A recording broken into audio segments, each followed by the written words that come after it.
you need a lot of help in the sense of you need chips, you need volume. ஈரானுக்கு எதிரான தனது ராணுவ நடவடிக்கையை குறைத்துக் கொள்ள முடிவெடுத்துள்ளதாக ட்ரம்ப் அறிவித்திருக்கும் அதே வேளையில் ஈரான் மீதான போருக்கு கூடுதல் நிதியை ட்ரம்ப் நிர்வாகம் ஒதுக்க கோரியிருப்பது முரண்பாட்டை ஏற்படுத்தியுள்ளது. ஈரான் மீதான போர் தெளிவற்ற பாதையை நோக்கி செல்கிறதா?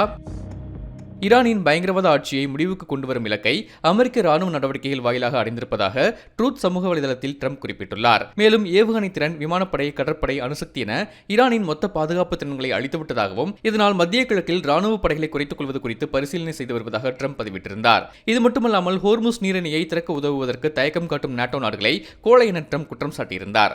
இந்த நிலையில் எண்ணெய் விநியோகத்தை சீர் செய்ய மத்திய கிழக்கிற்கு கூடுதலாக கடற்படை வீரர்கள் மற்றும் கப்பல்களை அமெரிக்கா அனுப்பி வருவதாக தகவல் வெளியாகியுள்ளது.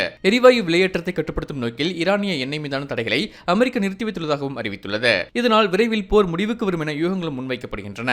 ஆனால் சமீபத்தில் ஈரான் போருக்கான செலவுகளை சமாளிக்கவும், ஆயுதங்கள் மற்றும் ஏவுகணைகளை மீண்டும் நிரப்பவும் கூடுதலாக சுமார் 16 லட்சம் கோடி நிதியை ஒதுக்க வேண்டும் என ட்ரம்ப் நிர்வாகம் கோரிக்கை வைத்துள்ளது. எனவே ஈரான் மீதான போரை எப்படி முடிப்பது என்ற குழப்பத்தில் அமெரிக்கா இருப்பதாக நிபுணர்கள் குற்றம் சாட்டுகின்றனர்.